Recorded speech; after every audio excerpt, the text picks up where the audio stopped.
Somewhere in the endless flatland of the American Midwest, beyond the hum of the highway and the neon flicker of forgotten gas stations, sits a vending machine that doesn't belong. It stands in the corner of a rundown truck stop, its glass front dulled by time, its buttons jammed and sticky. But every June 6th, just once a year, if you know the right code to punch in, something opens.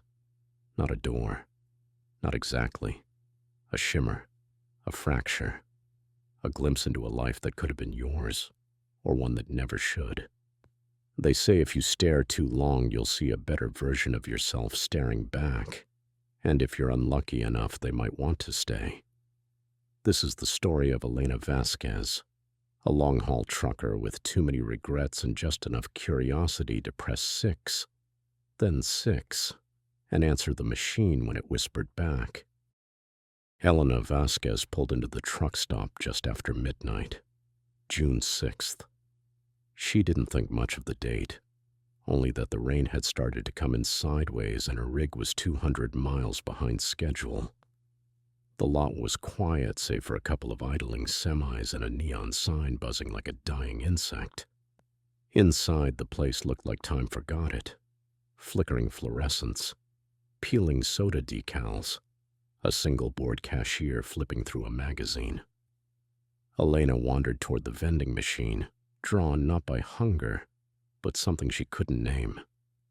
The machine stood in a shadowed alcove, humming softly, too softly. Its surface was scratched with graffiti. Try 66 for what you lost. Below it, a weathered calendar sticker clung to the glass, every date faded except one. June 6th, circled again and again in red ink. She popped a few coins in, pressed a 4. The candy bar jammed. Frustrated, Elena cursed under her breath. She remembered something she'd once read on an old forum. Stories from truckers about glitchy machines that granted wishes. Mostly ghost stories. Urban legend nonsense. But something about the machine's hum, something behind the hum, pulled at her. On impulse, she punched in 6, then 6 again. The sound shifted. Not louder, but deeper. Lights around the glass flickered, bent, shimmered like rippling water. And there in the reflection, not her, a different version. Elena, but smiling, younger.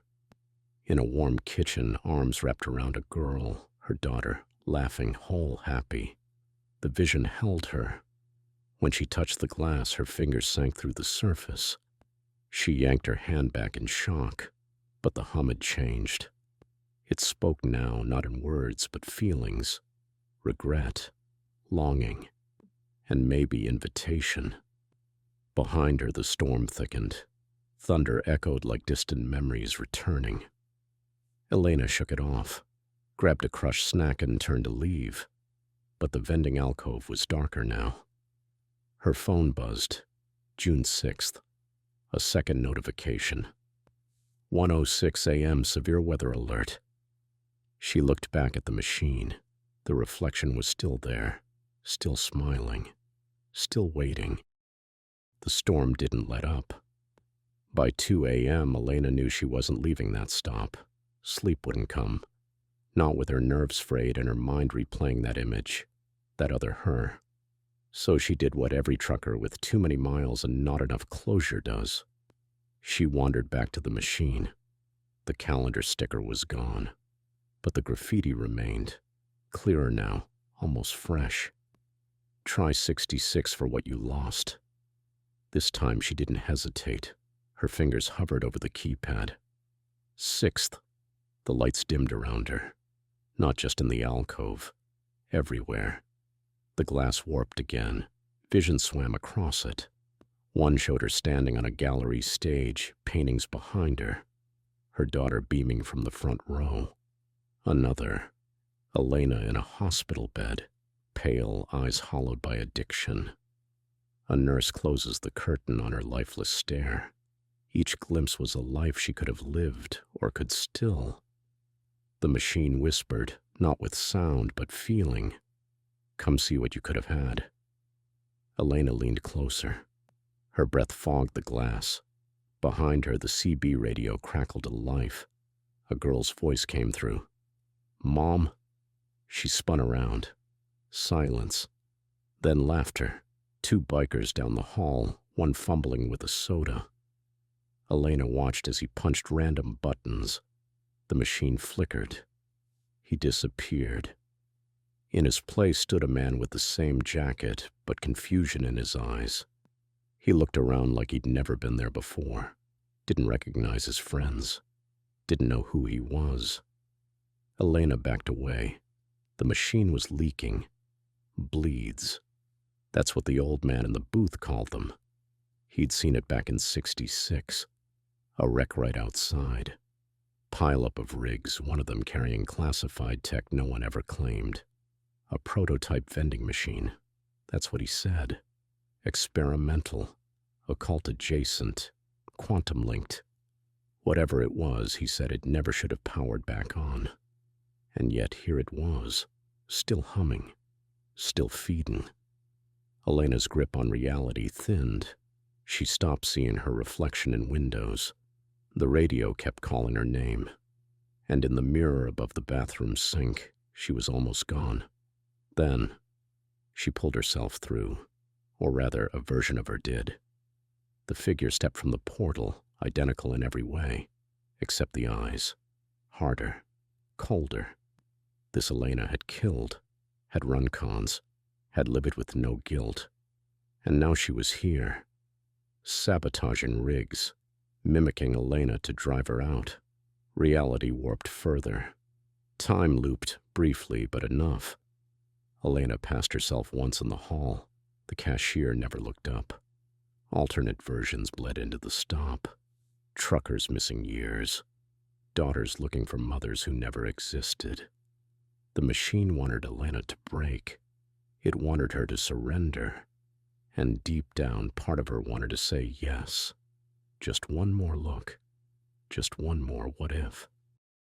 Elena made her choice at 3:06 a.m. Not with words, not with screams, with silence.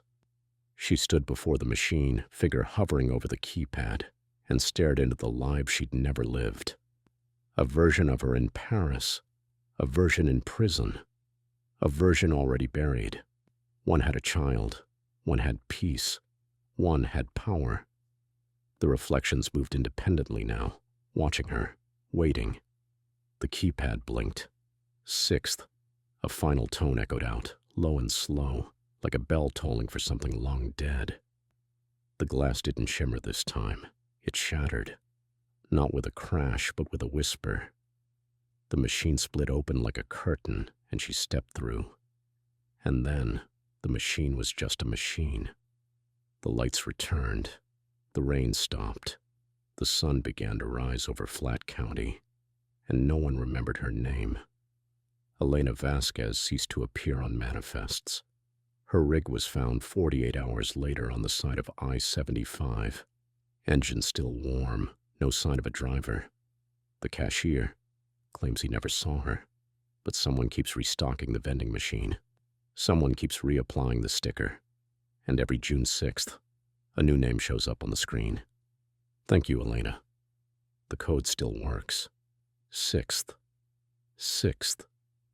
But the lives it offers now, they're not yours. And the reflection staring back might already be out. Case file closed temporarily. Incident classified under temporal reflection anomaly. Type 6. B. Internal code name, the June code. All attempts to decommission the device have failed. Attempts to track origin have led to shuttered DoD patents dated pre-1971, and a procurement order signed by a defunct shell company linked to Operation Spectral Gate. Recommend indefinite containment. Recommend silence. And if you ever find yourself at exit 33 off I-75, don't touch the vending machine, and for the love of whatever's left of you, never press 6 twice.